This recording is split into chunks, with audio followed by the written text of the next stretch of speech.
So hello friends, welcome to my channel. I'm in coaching center. So today I'm going to explain your BCom third chapter, Nature and Process of Organizing Part 2 video. So in last video I explained principles of organizing, supportive factors of organizing, and different types of organizing like line organizing, and advantages of line organizing, staff organizing and its advantage and disadvantages, and functional organizing I explained. So like that only. So in functional organization, let us take a person. He is connected with all the people for him who should be connected, like that the functional organization will be there. And its advantages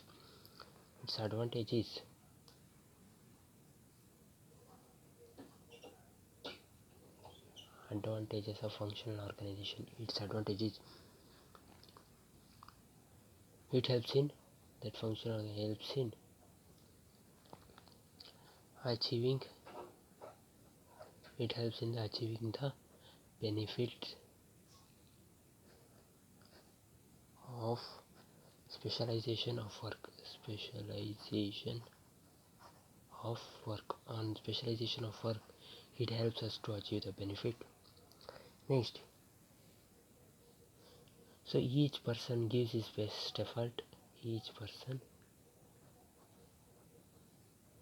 gives his best effort. So each person gives his best effort to complete in the functional organization. And the next is, it makes supervision easier. It makes supervision easier. So the manager can see whether the work is going for or not easily. He can see. And next is disadvantage.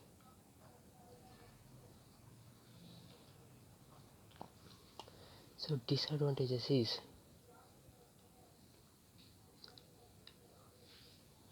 so it failures in explaining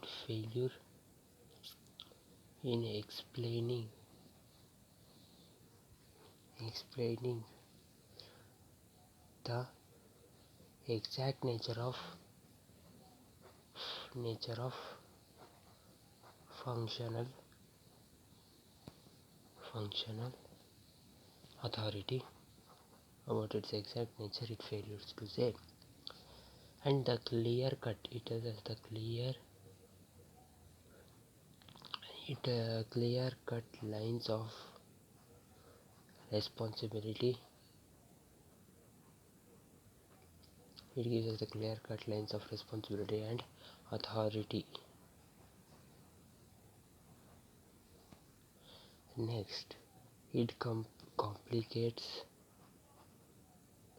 maybe complicates in control process. Sometimes it may get complicated. Next, so delegation. So let us know about delegations and the process of delegation process. Let us know delegation process. So it gives us the ensurement. It gives us the entrustment of responsibility. Means duty of worker.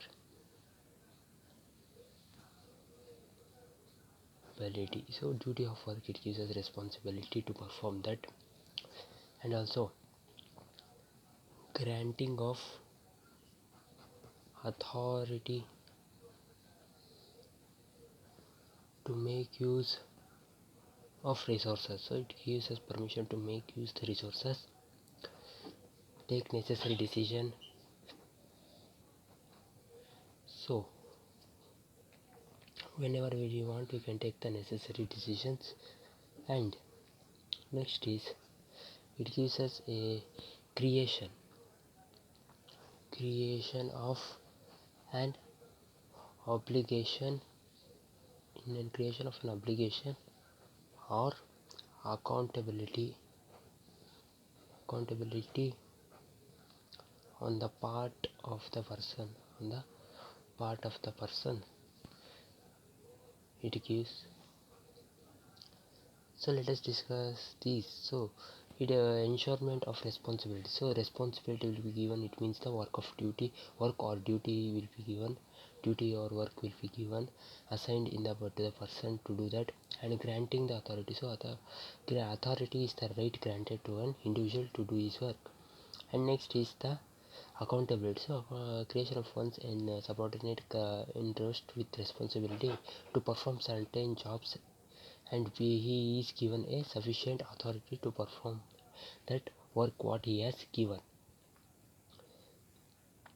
Next, principles of delegation. Let us know about the principles of delegation.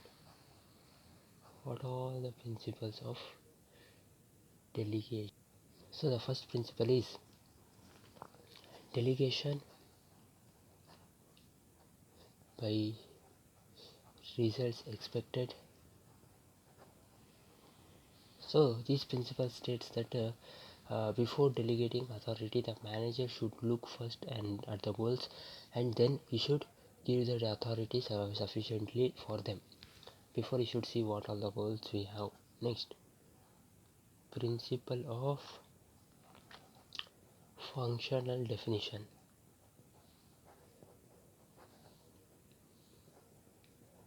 So this principle states that there must be clear definition of results. There should be clear definition of results. They should be knowing what result may happen if we do this work. And scalar principle. So the scalar principle refers to the chain of direct. It refers to the chain of direct authority relationship from superior. There will be relationship with superior directly to the authority. Next, authority level principle. So authority level principle. So the principle states that the decision within the authority or individual must be made, the decision what they takes in an authority or an principle. And next, unity of command. Fifth one is unity of command. So this principle requires that an individual should report to only one superior to avoid conflict. Only one superior he should report, not so that he can stop the problem. Next is obsoleteness of responsibility. So this principle states that a manager who has delegated authority and assigned duties cannot escape this responsibility. He cannot leave its responsibility until he fulfills that. Next, parity of authority and responsibility.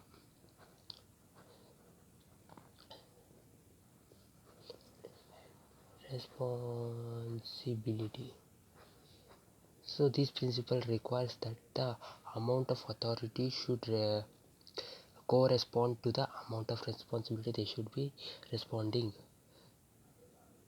So this one. Next, barriers of effective delegation.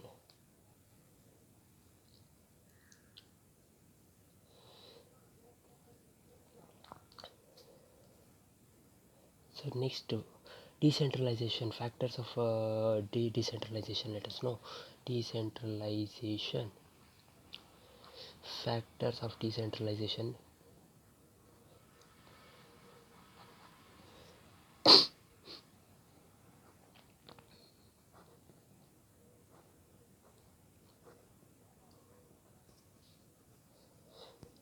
And in that, the costliness of decision.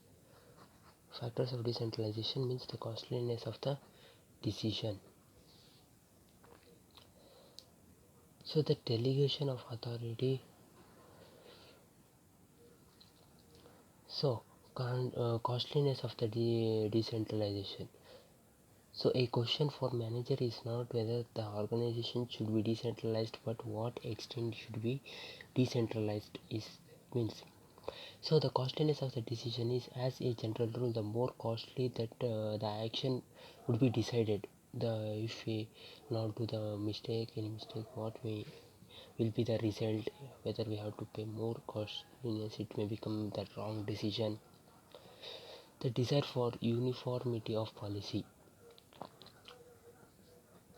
So uniformity of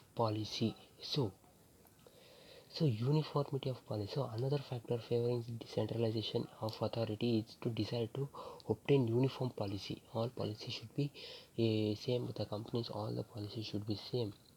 And size of the organization. Next is they should tell the size or whether the large the organization or the more decision to be made.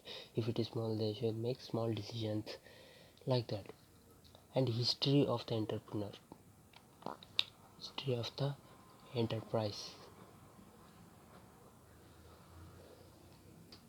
So whether authority will be decentralization frequently depends upon the way the business has been built, the enterprise expanding from where to where it has expanded. On that it depends. And management philosophy.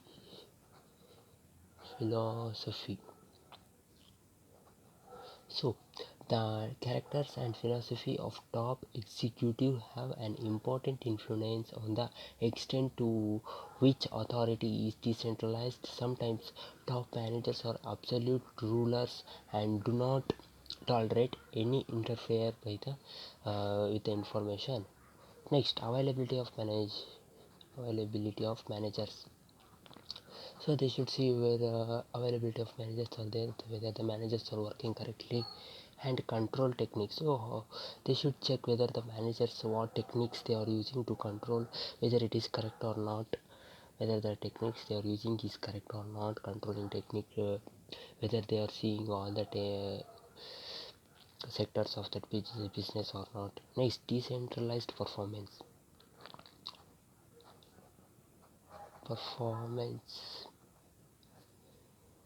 So decentralized performance refers to the situation where the operations of an organization are spread to more areas where it will be growing. And environmental influence.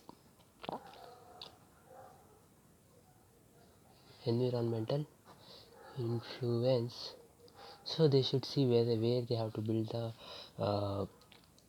their company, whether they that place where the government control is there and labor will be there. At that place they have to think and they have to build their company.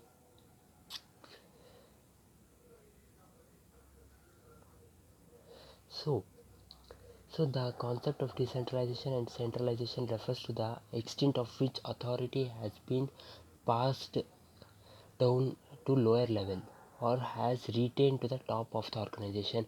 The authority has come to the down or authority has come to the up. On that decentralization and centralization refers. So this was your chapter, the nature and process of organization. So in this chapter I explained the principles of organization in part 1 video, and in factors I explained in part 1 video, and line organization I explained and its advantages and disadvantages, and line and staff organization I explained, and I explained its advantage and disadvantages also.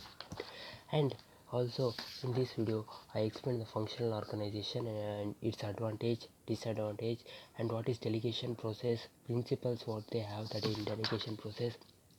And decentralization, as I said, decentralization only I give the explanation.